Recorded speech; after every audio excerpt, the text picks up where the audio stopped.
2025년이 시작되면서 매일 주와 함께라는 큐티 책을 만들어서 제가 누누이 강조하고 여러분들에게 말씀드렸던 것처럼 매일 큐티하는 생활을 위해서 노력을 해왔습니다.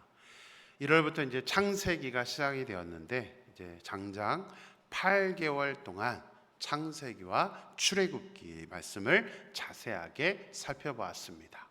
오늘부터는 이제 레위기서가 시작이 됩니다. 우리 대부분의 우리 신앙인들이 한번 올해는 성경을 한번 통독해보자, 성경 한번 읽어보자라고 마음을 먹으면 대부분의 사람들이 아무래도 창세기부터 시작을 하는 경우가 많습니다. 천지창조, 아브라함, 이삭, 야곱 이런 족장들의 이야기를 읽다 보면 소설처럼 재미있게 읽게 됩니다. 출애굽기도 흥미진진하게 읽습니다. 그러나 우리가 이미 경험한 것처럼 출애굽기 중반부부터는 이제 읽는 것을 어려워하게 됩니다. 이제 시내산에서 모세가 받은 그 율법들을 설명하는 단계가 나오면 이제 힘들어지죠. 그러다가 레위기서까지 겨우겨우 와서 레위기서에 이르게 되면 1장부터 난관에 부딪히게 됩니다. 1장을 겨우 읽고 2장, 3장으로 넘어가다 보면 많은 사람들이 흥미를 잃고 성경 통독을 포기하게 됩니다. 작심삼일이 아니라 작심삼권이 되는 것입니다. 레위기는 성경 66권 중에서 가장 읽기 어려운 책이라고 합니다. 왜냐하면 대부분이 현재 우리가 직접 경험할 수 없는 제사의식에 관한 내용이고 또 율법에 관한 법에 대한 내용이기 때문에 굉장히 따분하게 느껴지기 때문입니다. 하지만 레위기서의 제사의식이라든가 율법의 내용들을 우리가 잘만 알고 있다면, 이게 어떤 의미인지를 알고 있다면 또 이게 달라집니다. 왜냐하면 이 레위기서는 인간이 만든 게 아니라 하나님께서 직접 만들어 주시고 설계하신 성경입니다. 그러다 보니까 하나님께서 이 모든 설계의 도를 그냥 만드신 것이 아니라 영적인 의미를 하나씩 담아서 전체를 설계를 하셨습니다. 그래서 이 영적인 의미를 알 수만 있다면, 파악만 할 수 있다면 이것이 어떠한 의미인지 영적인 우리에게 도전과 교훈을 주기 때문에 또 재미있게 또 의미있게 이 성경을 읽을 수가 있는 것이죠. 저는 레위기를 읽으면서 이렇게 연구하면서 너무너무 저는 재미있었습니다.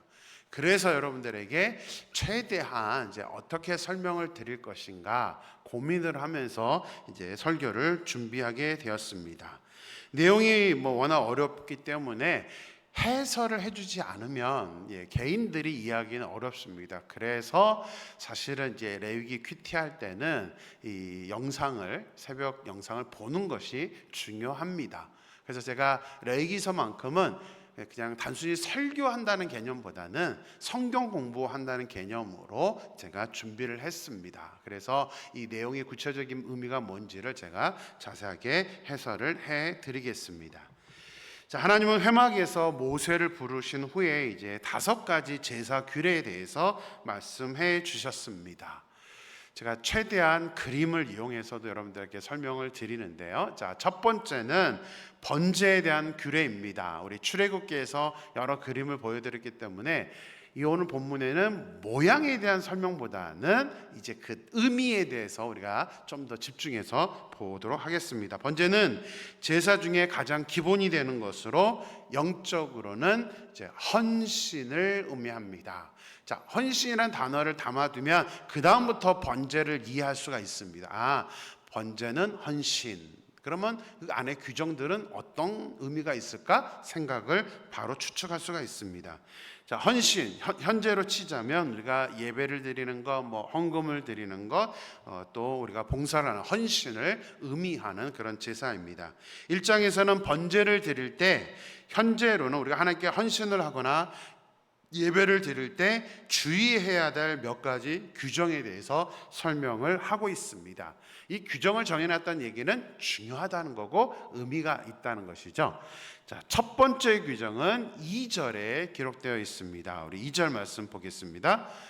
이스라엘 자손에게 말하여 이르라. 너희 중에 누구든지 여호와께 예물을 드리려거든 가축 중에서 소나 양으로 예물을 드릴지니라. 자, 너희 중에 누구든지 여호와께 예물을 드리려거든, 이게 무슨 의미인가요?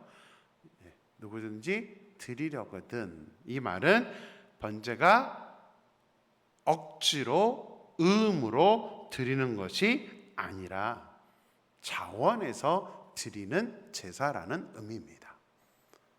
헌신을 의미하는 번제는 의무로 반드시 드리는 제사가 아닙니다. 안식일이나 절기를 지키면서 예물을 드리는 것은 분명 하나님께서 의무로 드리게끔 명령을 하셨습니다. 그렇다 하더라도 마음에 없으면서 그냥 형식적으로 지키는 것은 아무런 의미가 없는 것입니다. 신약에서 우리가 예배를 드리는 것, 헌신을 하는 것, 헌금을 드리는 것, 모든 신앙적인 행동을 할 때도 우리가 가장 중요하게 생각해야 할 것이 억지로 하는 것이 아니라는 것이죠. 하나님의 일은 절대로 억지로 해서 좋을 게 없습니다. 자원해야 됩니다. 자원. 물론 이제 교회에서는 무슨 부서를 만들어서 이거는 부서가 해야 할 일, 그러니까는 어쩔 수 없이 해야 되는 경우가 있습니다. 그런데 어쩔 수 없이 하는 것은 차라리 죄송합니다, 안 하니만 못할 때가 많습니다. 그냥 나에게 직분이 맡겨졌다면 그냥 감사함으로 할 수 있도록 노력을 해야 한다는 사실이죠. 우리가 자원해서 예배를 드리고 자원해서 헌신한다는 것, 그 개념을 오늘 본문에서 이 번제, 헌신이라는 게 무엇인지를 설명하면서 우리에게 도전하고 있습니다. 소망합니다. 우리 사랑 임마누엘교회 모든 성도님들, 어떨 때는 물론 억지로 해야 될 때도 있지만 자꾸 우리가 이 말씀을 생각해서 그치, 내가 억지로 할 필요가 없지, 최대한 내가 자원해서 하려고 노력하고 감사함으로 할 수 있는 그런 저와 여러분의 헌신이 되기를 주님의 이름으로 축원합니다. 두 번째 규정 역시 2절에 기록되어 있습니다. 다시 한번 우리 2절 말씀 볼까요? 이스라엘 자손에게 말하여 이르라. 너희 중에 누구든지 여호와께 예물을 드리려거든 가축 중에서 소나 양으로 예물을 드릴지니라. 자, 예물을 드리는 데 있어 중요한 원칙이 있습니다. 무엇이죠? 가축 중에서 드리라라는 것입니다. 히브리어 성경에서는 민합베헤마라는 단어를 사용을 했습니다. 근데 이 단어는 야생동물과 반대되는 개념, 다시 말하면 집에서 키우는 동물을 의미합니다. 과거 우리 개역 한글에서는 생축이라고 번역을 했습니다. 그런데 우리 이제 개역 개정은 집가짜, 그래서 집에서 키우는 가축, 히브리어의 원어의 의미를 좀 더 살려서 가축이라고 번역을 했습니다. 당시 이스라엘 사람들이 대부분이 집에서 소와 양을 키웠기 때문에 이것은 어떤 면에서 너무나 당연한 말을 하고 있는 것처럼 보여집니다. 하지만 이렇게 특별하게 가축이어야 된다라는 이 가축이라는 단어로 표현을 한 것은 하나님께 제물을 드릴 때는 내가 정성껏 집에서 키운 그 가축들만 드릴 수 있다는 것을 하나님이 강조하기 위해서입니다. 이런 규정을 정하신 것은 구약에만 해당되어서 정한 것이 아닙니다. 우리가 현재도 하나님께 예배를 드리거나 헌신을 하거나 물질을 드릴 때 우리가 하나님이 원하시는 모습으로 제대로 드리려면 정성껏 우리가 드려야 한다는 사실을 성경은 우리에게 강조하고 있는 것입니다. 정성껏. 우리의 예배는 우리가 주체가 아니기 때문에 하나님께 정성껏 드려야 되는 것입니다. 그래서 우리가 올바른 예배 의식을 갖는 것은 너무나 중요한 것이죠. 그래서 우리 모두가 하나님 앞에 예배를 드리거나 헌신을 할 때 정말 우리의 마음을 담아서 정성껏 드릴 수 있게 되기를 소망합니다. 세 번째 규정은 3절에 기록되어 있습니다. 3절 말씀 보겠습니다. 그 예물이 소의 번제이면 흠 없는 수컷으로 회막문에서 여호와 앞에 기쁘게 받으시도록 드릴지니라. 어떤 것을 드리라고 되어 있죠? 소의 번제일 때 흠 없는 수컷으로 드리라고 말하고 있습니다. 왜 수컷을 드려야 할까요? 우리 제자훈련 때도 질문을 했었는데요. 수컷, 고기가 더 맛있어서 그런 걸까요? 그렇게 말하는 분도 있습니다. 암컷은 우유를 생산해야 되기 때문에 드리면 안 되는 것, 그럴 수도 있습니다. 왜냐하면 성경에 구체적인 이유가 나와 있지는 않습니다. 그런데 이제 학자들은 보통은 여러 가지 이제 해석을 합니다. 첫째는 저 앞에 말했던 그런 해석도 있고요. 또 고대에는 수컷이 암컷을 대표하기 때문이다라고 설명을 하는 학자도 있습니다. 또 경제적으로 암컷은 새끼를 낳고 우유를 생산하기 때문이라고 설명하기도 하고요. 또 신학적으로는 좀 가장 많은 해석은 제사 제도는 결국 메시아를 상징하는 것인데 남성으로 이 땅에 오신 그리스도를 상징하기 때문에 그래서 상징적인 의미다라고 해설을 하기도 합니다. 사실 그런데 중요한 것은 수컷이라는 개념이 아니라 그 앞에 있는 흠 없는 수컷으로 드려야 한다는 것입니다. 소나 양을 하나님께 드릴 때는 반드시 흠이 없는 것을 드려야 합니다. 흠이 없다는 말이 무슨 의미일까요? 흠이 없다. 아무런 결점이 없어야 한다는 의미입니다. 그래서 예물을 결정했었을 때는 세밀하게 살펴보아야 합니다. 그 예물이 어떤지, 눈이 멀지는 않았는지, 다리를 저는 것은 아닌지, 병은 없는지, 어디 상처가 난 것은 없는지를 먼저 확인을 하고 또 이 가축을 데리고 성막에 와서 이렇게 올 때도 길 오는 가운데에 만약에 어디에 상처가 나면 그것은 예물로 드릴 수가 없게 됩니다. 그렇기 때문에 조심스럽게 하나님께 나오는 그 길도 조심스럽게 나아오는 것이 이 말씀에서 우리에게 주시는 도전의 말씀이라는 사실이죠. 그래서 하나님께 드리는 것은 항상 최상의 것을 드릴 수 있어야 되고 우리가 예배 드리는 것도 항상 우리의 마음 자세가 너무나도 중요하다는 사실입니다. 이것은 말라기에서도 설명이 되어 있습니다. 말라기 1장 8절을 보겠습니다. 만군의 여호와가 이르노라 너희가 눈먼 희생 제물을 바치는 것이 어찌 악하지 아니하며 저는 것 병든 것을 드리는 것이 어찌 악하지 아니하냐. 이제 그것을 너희 총독에게 드려보라. 그가 너를 기뻐하겠으며 너를 받아주겠느냐. 이것은 이제 제물을 예로 들은 건데 하나님은 우리가 눈먼 것, 저는 것, 병든 것을 우리의 어떠한 눈에 보이고 우리와 함께 생활하고 있는 우리의 관료들에게 드려보라고 합니다. 과연 그 사람이 그것을 기뻐 받을 수 있느냐? 절대 기뻐 받지 않죠. 그것은 상대방을 조롱하는 것입니다. 상대방을 존중하지 않는 행동이기 때문입니다. 우리가 예배를 드리고 헌신하고 우리가 예물을 드리는 그 모든 것도 우리가 주의해야 될 것은 그것을 받으시는 분이 바로 창조주 하나님이시라는 사실입니다.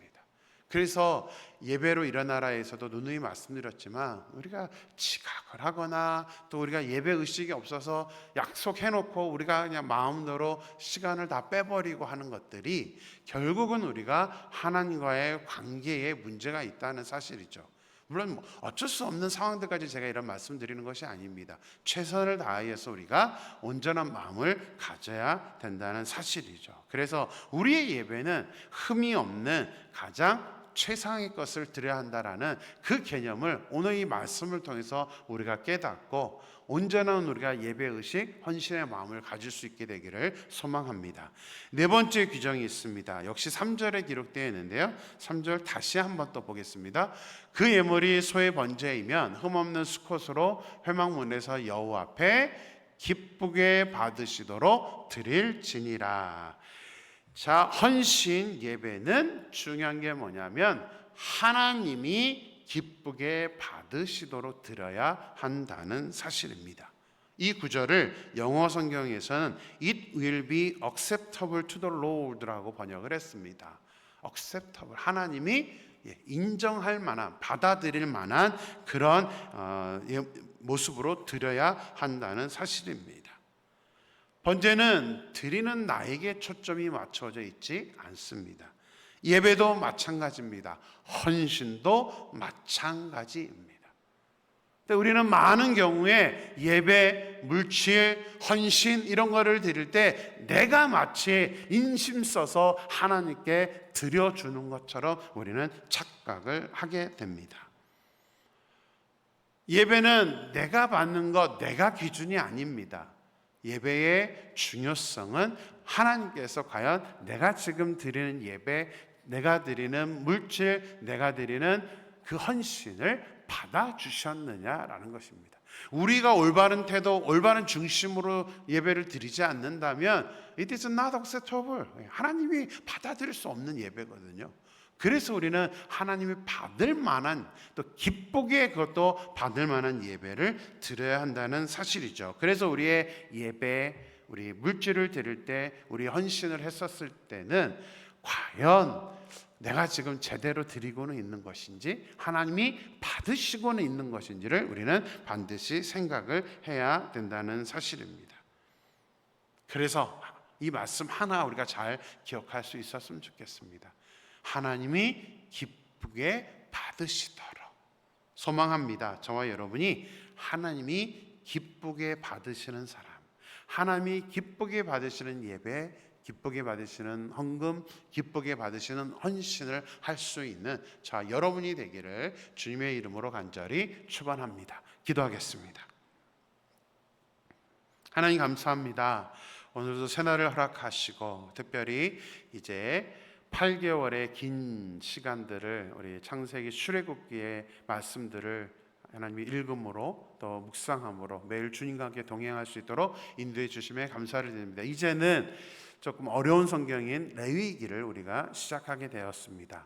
그런데 하나님 소망합니다. 레위기의 말씀이 단순히 어려운 게 아니라 그 안에 하나님이 영적인 의미를 부여하고 있다는 사실을 통해서 우리가 온전히 이 말씀을 통해서 우리의 삶의 자세, 우리의 신앙의 자세를 바로 세울 수 있는 그런 기회가 될 수 있도록 인도하여 주시옵소서. 오늘 하나님 번제, 헌신을 의미하는 번제를 하나님 먼저 설명하면서 특별히 이 번제는 우리가 자원하여서 또 정성껏 흠이 없는 것, 무엇보다도 기쁘게 하나님이 받으시도록 드려야 한다는 사실을 오늘 말씀을 통해서 깨닫게 되었습니다. 하나님, 우리의 예배는, 우리의 드림은, 우리의 헌신은 내가 기준이 아니라 반드시 하나님이 기준이 되어야 한다는 사실을 우리가 온전히 깨달으면서 내가 하나님께 드려드리는 것이 아니라 하나님께서 우리에게 기회를 주시고